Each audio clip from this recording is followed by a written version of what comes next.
Welcome once again, everybody. This is Roger Carvalho with Dolphitech, and today I'm just going to give you a quick tip on one of the tools available to our dolphicam2 users to get a better output on our C-scan.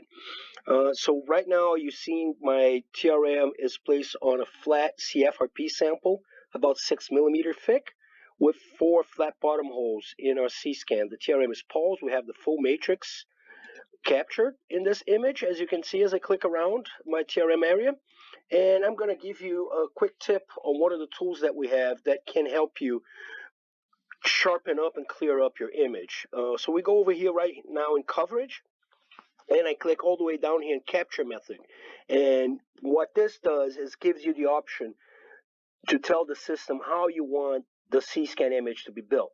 So right now we're using maximum absolute, which is a default value. So that uses both the positive and negative sides of the spectrum of the RF wave to build the image. However, if either my procedure calls for it, or I can try to use this option to see if we can optimize that C-scan. So let me go ahead and click on max positive so you can see what the impact it has on the image. You see it cleared up a little bit, and now I can click on max negative, and you see right away the impact it has on our image. So max negative, max positive, and max absolute, which is a combination of both. So this is just one of the tools that you have available to you on the dolphicam2 to make sure you can refine that C-scan image for a good result and a good inspection.